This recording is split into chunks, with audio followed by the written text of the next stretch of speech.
बिस्मिल्लाहिर्रहमानिर्रहीम। अस्सलाम वालेकुम व्यूवर्स। आज मैं आपको मौसमी सब्ज़ियों से अचार बनाना सिखाऊंगी।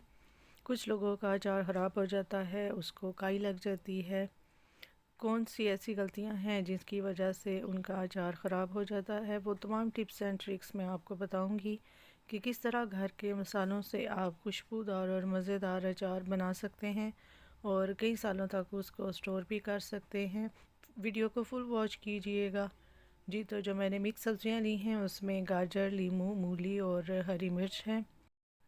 250 ग्राम मैंने गाजर ली है, 250 ग्राम लीमू, 150 ग्राम हरी मिर्च और 150 ग्राम ही मैंने मूली ली है। लीमू को हमने इस तरीके से कट्स लगा लिए हैं और हरी मिर्च को भी हमने पूरा नहीं काटना बल्कि इस तरीके से कट्स लगाए हैं। आपने अच्छे तरीके से चेक करना है कि कोई सुनियाँ वगैरह इनके अंदर ना हो। सम टाइम सब्जियों के अंदर इनकी वो सुंडियाँ भी होती हैं। और गाजर को भी हमने अच्छे तरीके से छील कर धोकर फिर कटिंग की है इसकी। और ये मुकम्मल तौर पर तमाम हमारी सब्जियां जो हैं ये खुश्क है, मूली, गाजर वगैरह, इनकी इस तरीके से आपने कटिंग कर लेनी है। सब्जियों का तनासुब आप कम या ज़्यादा कर सकते हैं कि कौन सी सब्ज़ी का अचार आपके घर में ज़्यादा पसंद किया जाता है। चलिए जी, इसकी मेकिंग स्टार्ट करते हैं। जो पहला स्टेप है उसके लिए हमने सबसे पहले 4 खाने के चम्मच नमक के लेने हैं और साथ ही इसमें हमने हल्दी भी शामिल कर देनी है। 2 खाने के चम्मच इसमें मैं हल्दी के शामिल कर रही हूँ। इन दोनों चीज़ों को हमने अच्छे तरीके से मिक्स कर लेना है। और हल्दी को अपने खानों में मस्ट आप इस्तेमाल किया करें। इससे ना सिर्फ आपके खाने की रंगत अच्छी होगी बल्कि ये एंटीबायोटिक है और इसके बहुत ज़्यादा फ़ायदे हैं। अब ये तमाम सब्ज़ियां हम खुले बाउल के अंदर निकाल लेंगे। इन तमाम सब्ज़ियों को बाउल के अंदर निकालने के बाद हमने ये हल्दी और नमक का जो मिक्सचर बनाया है इसके ऊपर हम ये अप्लाई कर देंगे और कम से कम आधे घंटे के लिए हमने इन सब्ज़ियों को ऐसे छोड़ देना है। आप एक दिन के लिए भी छोड़ सकते हैं ताकि ये सब्ज़ियां अपना तमाम पानी रिलीज़ कर दें। बाज़ औक़ात लोगों का अचार इसी वजह से ख़राब हो जाता है कि इन सब्ज़ियों के अंदर पानी रह जाता है जिसकी वजह से काई लग जाती है। तो हमने इसको अब तकरीबन आधे घंटे के लिए ऐसे ही छोड़ देना है ताकि हमारी सब्ज़ियां अपना पानी रिलीज़ कर लें। दूसरी जानिब अब हम इसका मसाला रेडी करेंगे। इसके लिए 2 खाने के चम्मच साबुत काली मिर्च, 2 चम्मच ही मैंने खुश्क धनिया लिया है साबुत और 2 चम्मच ये मस्टर्ड सीड्स हैं, राई दाना।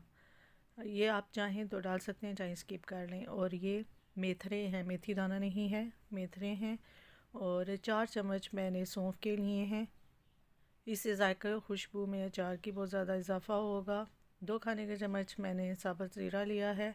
ये वो तमाम मसाला जात हैं जिनको हमने ग्राइंड करना है। अब हम इनको हल्की आंच पर 2 मिनट के लिए ड्राई रोस्ट करेंगे और जैसे ही इसमें से खुशबू आने लगेगी तो हम फ्लेम को ऑफ़ कर देंगे और चूल्हे से उतार कर इन मसाला जात को हमने ठंडा कर लेना है।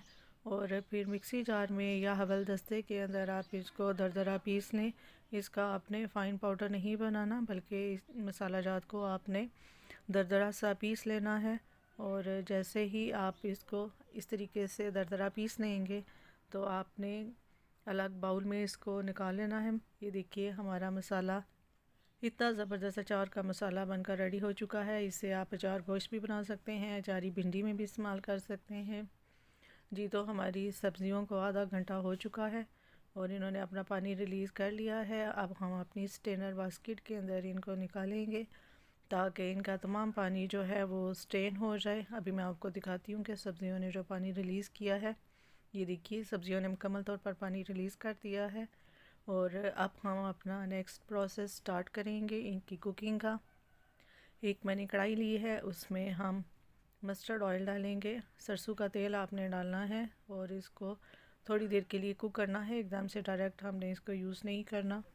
जैसे ही हमारा ऑयल गर्म हो जाएगा हम इसमें अपनी सब्ज़ियां जो स्टेन करके हमने रखी हुई थी वो उसमें शामिल कर देंगे और उनको हमने थोड़ी देर के लिए इस ऑयल के अंदर कुक करना है। और जो मसाला हमने दरदरा पीस के रखा हुआ था इस स्टेज पे अब वो भी हम इसमें शामिल कर देंगे और चंद और मसाला जात हमने इसमें ऐड करने हैं। 1 टीस्पून इसमें पिसी हुई लाल मिर्च मैंने डाली है और 1 टीस्पून इसमें कुटी हुई लाल मिर्च का हम शामिल करेंगे। नमक हमने पहले भी शामिल किया था इसलिए मैंने 1 चम्मच अभी 1 टीस्पून इसमें नमक का शामिल किया है। इसको अब हम अच्छे तरीके से मिक्स करेंगे और हम अपने मसाले का लेवल चेक करेंगे। अगर मसाला इतना ही काफ़ी हुआ तो ठीक है, अदरवाइज़ हम और भी इसमें ऐड कर सकते हैं। सब्जियों को अच्छे तरीके से मसाले के साथ मैंने मिक्स कर दिया। इस स्टेज पे अगर आपको मेरी वीडियो ज़रा सी भी अच्छी लग रही हो तो लाइक का बटन प्रेस कर दीजिए और साथ ही चैनल को भी सब्सक्राइब कर लें। मैंने थोड़ा सा और मसाला इसमें ऐड किया है और 1 स्पून इसमें हल्दी और 2 टेबलस्पून इसमें कलौंजी के मैंने शामिल कर दिए हैं। अब हमने इन तमाम मसाला जात को अचार के साथ अच्छे तरीके से मिक्स कर लेना है और 5 मिनट के लिए हमने अपने अचार को कुक करना है।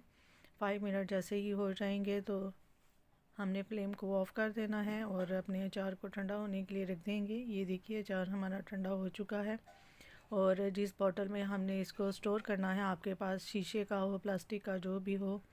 अक्सर लोग मर्तबान के अंदर भी अचार डालते हैं या चाटी के अंदर भी, जो कुछ भी अवेलेबल है जिसमें आप डालना चाहें उसके अंदर आप डाल दें। और ये थोड़ा सा इसमें मैं सिरका भी शामिल कर रही हूँ खटास के लिए। आप चाहें तो आमचूर पाउडर भी इसमें ऐड कर सकते हैं।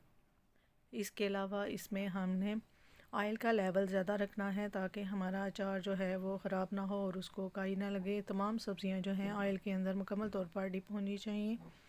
ये देखिए मैंने सरसों का ऑयल और इसके अंदर ऐड कर दिया है और ये देखिए ऑयल हमारा ऊपर तक आपको नज़र आ रहा होगा।